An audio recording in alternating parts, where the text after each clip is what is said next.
Vós sois meu pastor, ó Senhor, nada me faltará se me conduzis. Em verdes pastagens feliz eu descansei, em vossas águas puras eu me desalterei.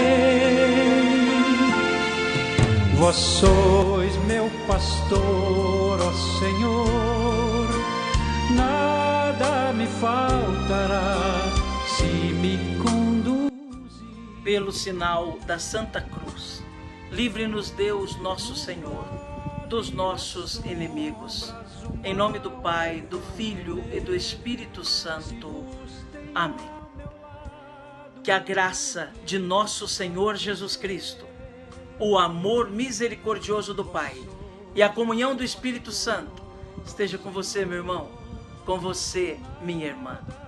Porque bendito é o Deus que nos reúne sempre no amor do seu Filho, nosso Senhor Jesus Cristo. Te saúdo nesta sexta-feira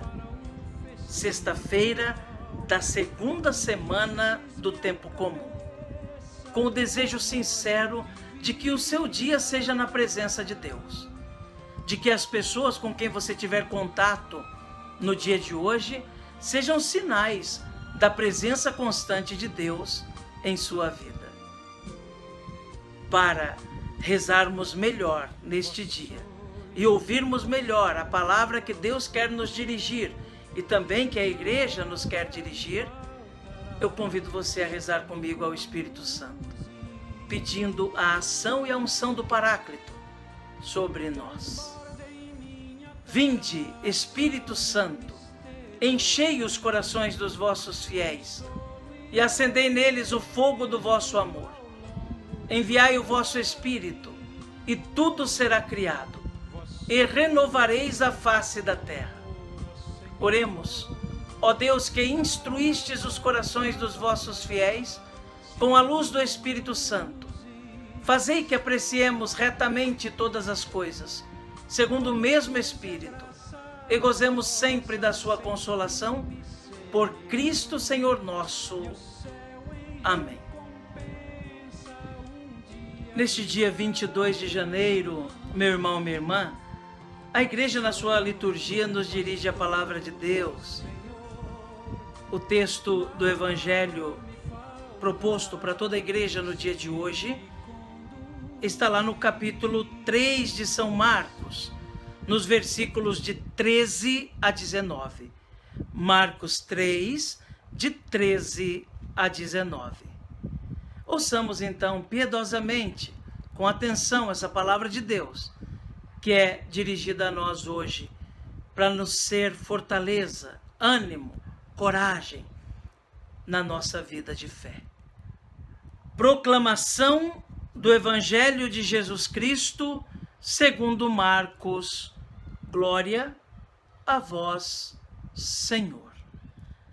Naquele tempo, Jesus subiu ao monte e chamou os que ele quis, e foram até ele. Então Jesus designou 12 para que ficassem com ele e para enviá-los a pregar, com autoridade para expulsar os demônios.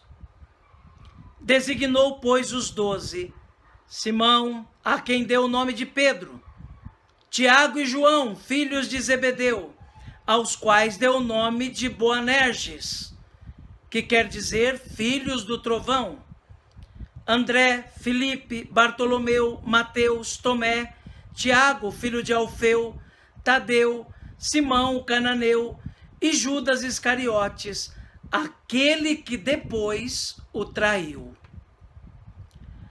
Palavra da salvação. Glória a vós, Senhor.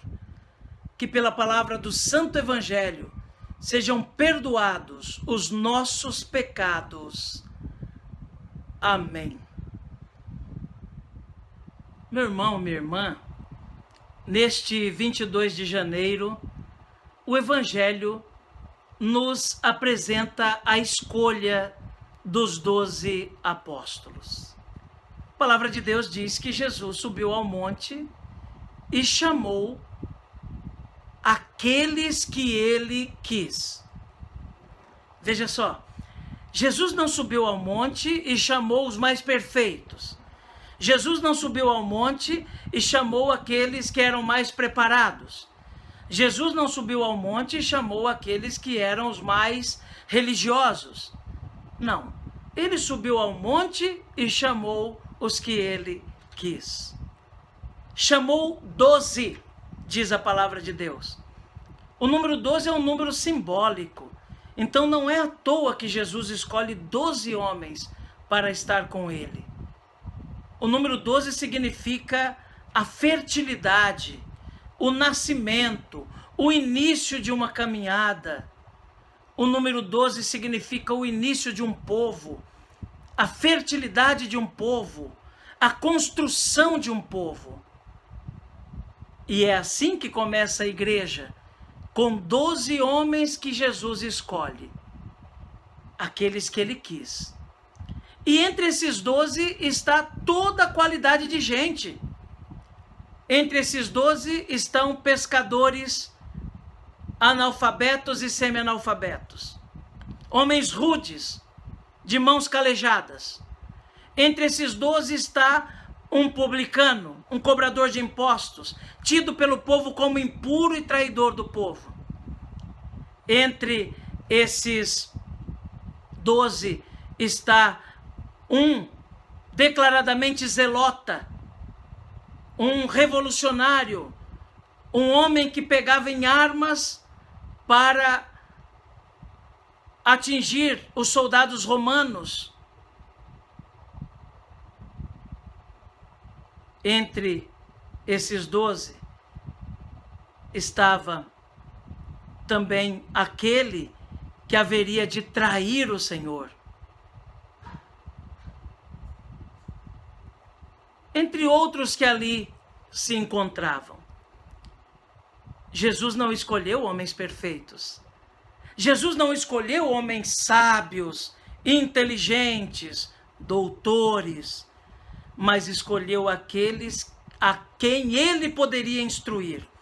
Aqueles que deveriam ser primeiro discípulos, porque o discípulo é aquele que aprende primeiro, para depois se tornar apóstolos, ou seja, anunciadores daquilo que aprenderam. Jesus toma todos aqueles que compunham os 12 para lapidá-los, para transformá-los de uma pedra bruta em rico diamante. E assim Jesus fez. Escolheu aqueles que ele quis. É assim que ele continua chamando apóstolos e profetas e mestres no nosso tempo. É assim que ele continua fazendo com que o seu chamado seja compreendido por cada um de nós como uma verdadeira vocação. Não porque somos melhores, não porque somos mais santos. Cada um chamado na vocação ao qual Deus quis, seja na vida ministerial, seja na vida matrimonial, na vida consagrada, nos mais diversos serviços que nós realizamos na igreja, na comunidade, na sociedade. Ele continua nos chamando não porque nós somos bons, mas porque ele é bom, porque ele é rico em sabedoria e porque ele é capaz de lapidar uma pedra bruta para nos transformar em ricos diamantes. Somos chamados a ser discípulos e apóstolos, irmãos e irmãs. Do jeito que ele chamou os 12, continua nos chamando hoje também. Escolhendo quem ele quer. Do jeito que ele quer. Para nos fazer verdadeiros discípulos e discípulas. Que Jesus nos ajude a compreender essa palavra. E que Nossa Senhora reze por nós. Amém.